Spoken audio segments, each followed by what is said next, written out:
Hey, what is going on you guys? It's Epic here. Today it is the 11th of February and Gearbox have just released the new episode of the Borderlands show. For those of you who did not get to watch it or just don't want to watch it, here is going to be your full no-nonsense recap of the whole thing. So let's start off with the first note being the developer roadmap. Gearbox says, and I quote, "Now that we've looked at how much has happened in Borderlands 3 to date, it's time to look to the future with another developer roadmap. Giving you insight into new features and improvements you can look forward to in the coming weeks. Please note that there can always be unforeseen challenges when working on patches and hotfixes, so we'll share more concrete release timings as these updates progress." So speaking of these changes, let's start off with True Takedown mode. In the Borderlands 3 hotfixes for January 30th, Gearbox shared their plans for True Takedown mode now that the takedown at the Malawan Black Site scales to your party size by default. True Takedown mode will now deliver the extreme difficulty they intended for the takedown content by tuning the experience for a full party of 4 decked out Vault Hunters. To access True Takedown mode, simply activate the lever located on the right side of the door leading out of the airlock at the beginning of the map. So really cool that they're going to be adding True Takedown mode. This is going live in their February patch, which we'll talk about in just a second. But speaking of new updates, finally a level cap increase is coming to Borderlands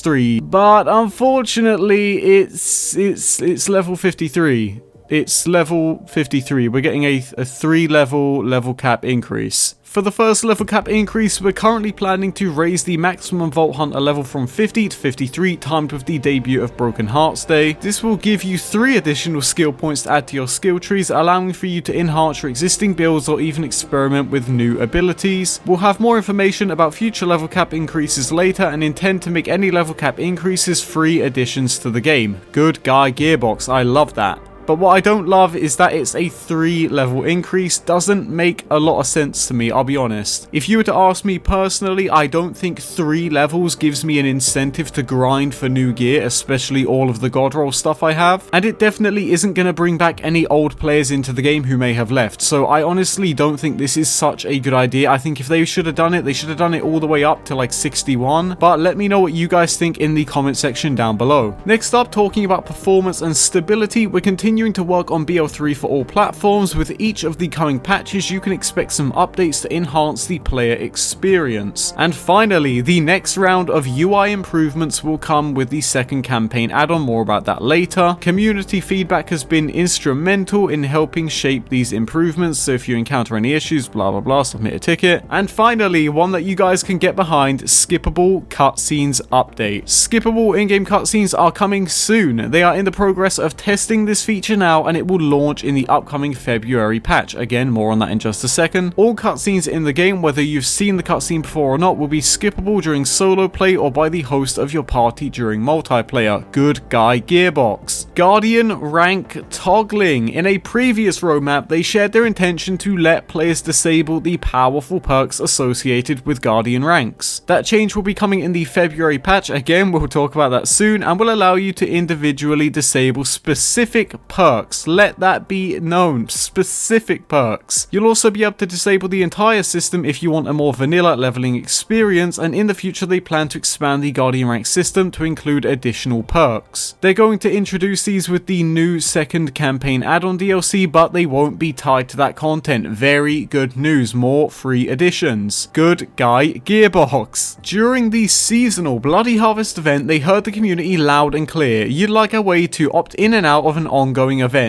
This feature will be introduced in the February patch during the Broken Hearts Day seasonal event. You will now be able to toggle the events game-wide on or off. Very good, very cool. I'm very glad that they are adding a way for people to make the choice of what they want to play in the game. This can only help the game in future. Next up, Fight for Your Life improvements. This one caught me off guard. Fight for Your Life is a big part of the co-op experience, and we've identified a few ways that they want to improve the system. They're going to be looking at increasing the interaction radius between players, telegraphing revives to other players more clearly, and allowing multiple players to contribute to a revive. This is coming in March, but that doesn't matter. This is a super cool idea that I'll admit not even I could have thought of. Really happy that this is coming. I am very happy about this. Next up is Mayhem 2.0. We expanded Mayhem mode with an even tougher Mayhem 4 levels in the Borderlands 3 patch for November 21st, but more sweeping changes are in the works for Mayhem 2.0 arriving in the March update. They're still fine-tuning some of its elements and they'll have a separate update on this in the future, but this is going to be coming at one point, but right now we have no news on what it's going to be. For the extension changes, they're going to be adding a Moxie themed event which is going to let viewers make buffed or debuffed cocktails for the streamer. This is going to be done using Twitch bits and is going to be very fun to watch unfold. And finally, their approach to balance changes. They say, and I quote, "As they continue to develop new content, they're always looking to keep an eye out on balancing to ensure that BO3 continues to be enjoyed for years to come." They also say they prefer to make buffs rather than nerfs. However, in most extreme cases, we may step in to reduce the power level of weapons, gear, or skills that make competing options feel totally obsolete. And I'm going to be honest, I don't actually know why I'm reading this because they don't really give us anything that's going to be coming, but they're just kind of like letting you know how they approach the... You get the point. But the most important note here is that more is to come at PAX East on February the 27th, where they will be announcing a DLC 2 for Borderlands 3. This will start at 8:30 AM Pacific or 2:30 PM Eastern, or if you're like me in the UK, 7:30 PM GMT, and I cannot wait. We have no kind of update on what this DLC 2 is going to be. However, I will say I'm very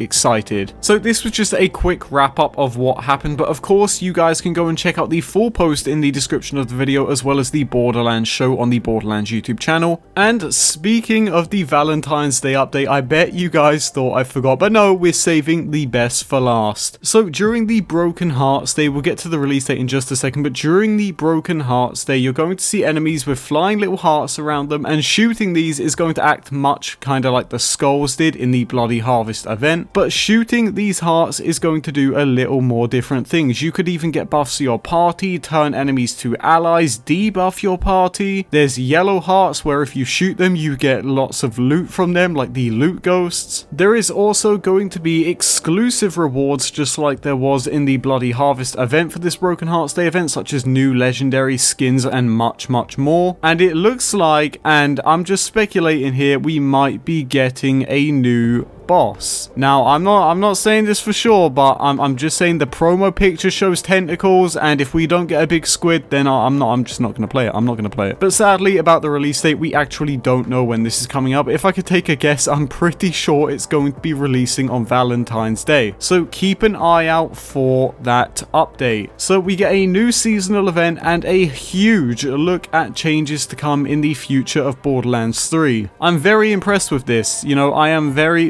impressed. We got a bunch of solid changes here and no battle pass. For those of you who continue to support my channel and support the Borderlands series as a whole, you guys are what drives this community to be better every single day. Don't believe any rumors you see online and be pumped for the future updates of Borderlands 3. As always, if there's any news, you can catch it right here on my channel, and you better believe I'm going to have a bunch of content going up on this new Broken Hearts Day event when that goes live as well. With that being said, thank you guys for watching this video, thank you for your support as always, and have a nice day.